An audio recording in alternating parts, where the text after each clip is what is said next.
4 मोमबत्तियां। रात का समय था। चारों ओर घुप्पा अंधेरा छाया हुआ था।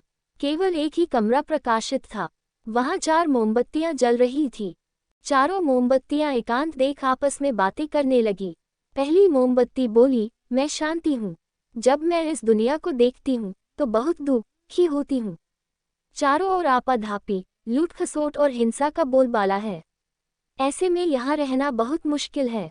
मैं अब यहाँ और नहीं रह सकती। इतना कहकर मोमबत्ती बुझ गई। दूसरी मोमबत्ती भी अपने मन की बात कहने लगी, मैं विश्वास हूँ। मुझे लगता है कि झूठ, धोखा, फरेब, बेईमानी मेरा वजूद खत्म करते जा रहे हैं। ये जगह अब मेरे लायक नहीं रही। मैं भी जा रही हूँ। इतना कहकर दूसरी मोमबत्ती भी बुझ गई। तीसरी मोमबत्ती भी दुखी थी। वह बोली, मैं प्रेम हूँ।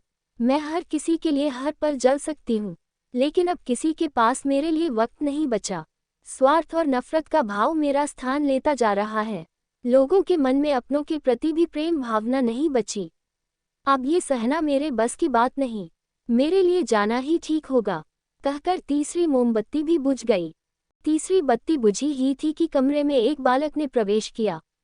मोमबत्तियों को बुझा हुआ देख उसे बहुत दुख हुआ। उसकी आंखों से आंसू बहने लगे। दुखी मन से वो बोला, इस तरह बीच में ही मेरे जीवन में अंधेरा कर कैसे जा सकती हो तुम? तुम्हें तो अंत तक पूरा जलना था, लेकिन तुमने मेरा साथ छोड़ दिया। अब मैं क्या करूँगा? बालक की बात सुन चौथी मोमबत्ती बोली, घबराओ नहीं बालक, मैं आशा हूँ और मैं तुम्हारे साथ हूँ। जब तक मैं जल रही हूँ, तुम मेरी लौ से दूसरी मोमबत्तियों को जला सकते हो। चौथी मोमबत्ती की बात सुनकर बालक का ढाढ़स बंध गया।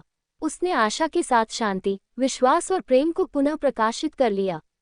सीख, जीवन में समय एक सा नहीं रहता। कभी उजाला रहता है तो कभी अंधेरा। जब जीवन में अंधकार आए, मन अशांत हो जाए, विश्वास डगमगाने लगे और दुनिया पराई लगने लगे, तब आशा का दीपक जला लेना। जब तक आशा का दीपक जलता रहेगा, जीवन में कभी अंधेरा नहीं हो सकता। आशा के बल पर जीवन में सब कुछ पाया जा सकता है। इसलिए आशा का साथ कभी ना छोड़े। चैनल को सब्सक्राइब करें और कहानी अच्छी लगी तो लाइक करें।